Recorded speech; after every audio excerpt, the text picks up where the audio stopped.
안녕하십니까, 정정학 교수입니다. 슬라이딩 커브에 대한 제 첫 번째 유튜브 영상 잘 보셨나요? 오늘은 페이스북에서 제 친구가 갑자기 한 질문을 던졌습니다. 왜 카메라로 찍어 놓은 달은 실제로 본 달에 비해서 왜 이렇게 작아 보이는가라는 건데요. 제가 물리적으로 한 시간 정도 생각해보고 답을 얻었습니다. 오늘은 거기에 대해서 말씀을 드리도록 하겠습니다. 네, 저는 32년간 물리 공부를 했고요. 한국과학창의재단 행사를 진행했었고, KBS 스펀지 같은 과학방송 자문 활동도 했고, 지금은 한석봉호 캐리비안의 해적이 물리를 알았더라면 이란 주제로 대중과학 강연을 다니고 있습니다. 제 전공 분야는 금속 산화물 방막을 하고 있고요. 2014년과 16년에 토포텍틱 RLM을 세계 최초로 발견했습니다.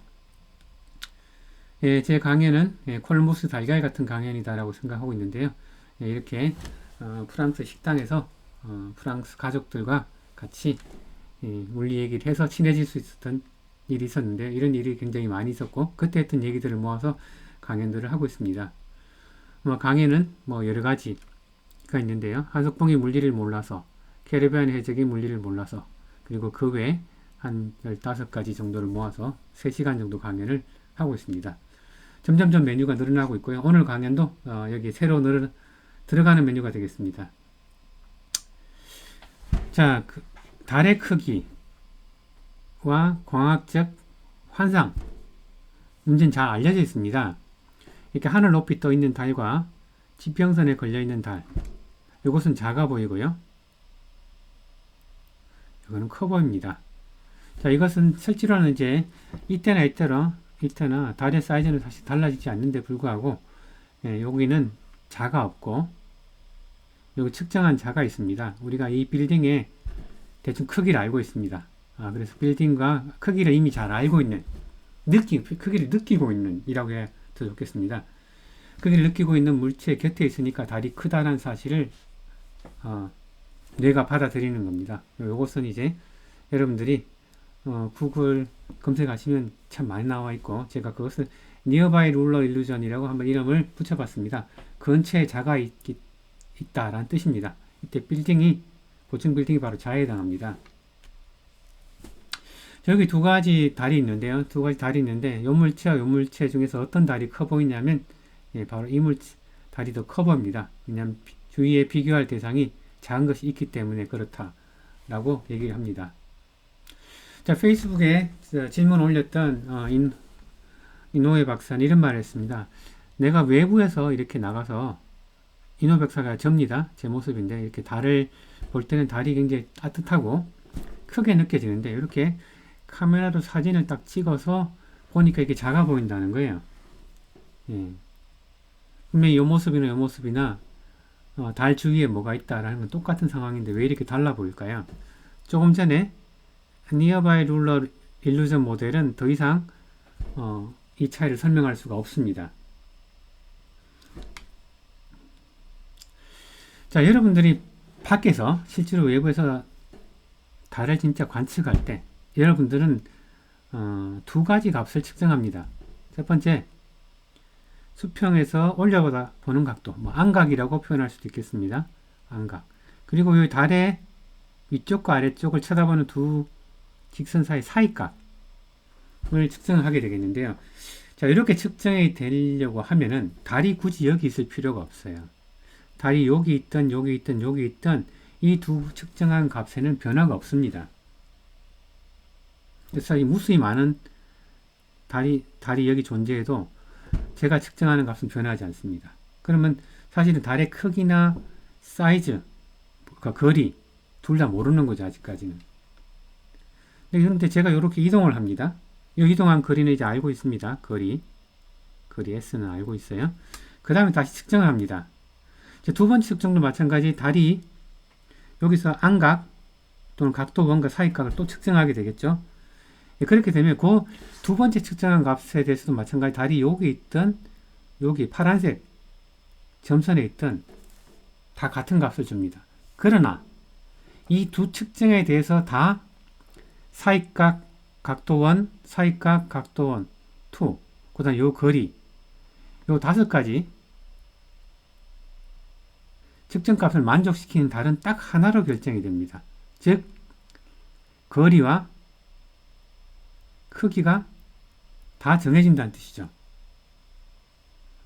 자, 여기서 잠시 사익각을 보류해 놓게 되면은, 사익각을 보류하게 되면 어떻게 되냐면, 자, 밑변의 길이와 그 다음에 각도, 요 각도와 요 각도로 아는 거죠. 그럼 여러분들이 알고 있는 ASA 합동이라는 거 있죠. 변과 양쪽 각을 알면 삼각형은 유일하게 결정이 된다. 알고 있죠. 그래서 각도원을 두 번 거리를 이동하면서 각도원을 두 번 측정하면 달까지 거리가 정확히 나온다는 거예요. 근데 아주 멀리 있는 거대한 물체들은 어떻게 됩니까? 이렇게 거리를, 예를 들면 달이라고 생각하면 한 1km 정도 이동을 해도 이 각도원과 각도투가 잘 바뀌지 않습니다. 그죠? 근데 가까이 있는 물체는 어떻게 되겠어요? 가까이 있는 빌딩은, 근데 여러분들이 한 10m만 이동해도 이 각도원이 바뀝니다. 그래서 여러분들은 그 각도원의 변화를 보고, 아, 저 물체가 멀리 있구나 가까이 있구나를 알게 됩니다.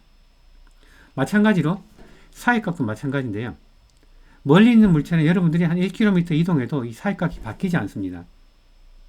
그래서 여러분들은 밖에서 달을 관측할 때 내가 학교 정문에서 보더라도, 또는 정문에서 1km 떨어져 있는 자연대 건물에서 보더라도 이 두 값이 변하지 않기 때문에, 아, 저 달은 크다라는 것을 여러분들이 몸과 뇌와 눈이 느낀다는 뜻이죠. 자, 멀다라는 것은 각도원이 거의 불변하다. 즉, 사람이 물체 쪽으로 이동한 거리, 지금 1km라고 했죠. 달의 경우에 그것은 사람과 달과의 거리는 약 38만 km입니다. 그보다 너무너무 작기 때문에 각도원은 변하지 않는다는 거고, 그 다음에 크다, 사익각이 거의 불변하다는 것은 뭐냐면, 역시 사람이 물체 쪽으로 이동한 거리 1km보다 물체의 크기 어느 정도 되냐면, 달의 크기는 반경이 1700km예요. 역시 저 대소 관계에 의해서 사익각도 변하지 않습니다. 그래서 여러분들은 밖에 나가서 달을 실제로 관측할 때는 한 자리에서 관측하는 것이라 이동하면서 관측하는 두 데이터에 의해서 달의 크기와 그리고 거리를 느끼고 있다는 겁니다. 자, 그런데 사진을 찍었어요. 이렇게 액자 속에 사진을 찍었습니다. 그래서 눈과 액자 간의 거리가 30cm. 다, 그럼 여러분들이 요 사익각을 알고 있죠. 그죠? 그런데 고개를 뒤로 등을 제끼면 어떻게 돼요? 거리가 30에서 50cm로 바뀝니다. 그러면 이 사익각이 크게 변화를 합니다. 왜냐? 요 크기는 정해져 있는데 요 길이가 변하죠. 여러분들 라디안의 공식 알고 있죠? L은 R세타라는 공식. 그래서 각도가 변해요. 무려 5분의 3만큼 각도가 작아집니다. 그래서 이런 동적인 두 가지의 관측을 통해서, 아, 사진 속에 찍혀있는 달은 작구나라고 여러분들이 느끼게 되는 거예요. 네, 지금 밖에서 달을 관측하면 지구와 달의 간의 거리는 38만 4천 km 평균인데, 여러분들이 1km 왔다 갔다 움직여봤자 바뀔 리가 없다는 거예요. 사익각이나 올려다보는 각이 변화하지 않는다는 뜻입니다.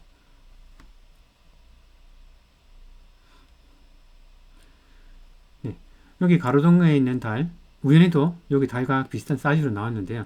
여러분들 1m만 움직여도 이 가로등을 쳐다보는 각과 이 사익각은 변화하는 데 비해서 크게 변하는데, 38만 4천 km에서 1m가 아니라 100m를 변한다고 하더라도 올려다보는 각도 원이라고 표시한 그 각과 사익각이 변하지 않습니다. 자, 오늘은 여기까지 하겠습니다. 핵심은 어디 있었냐면 바로 이 부분이 핵심이 되겠죠. 이렇게 5가지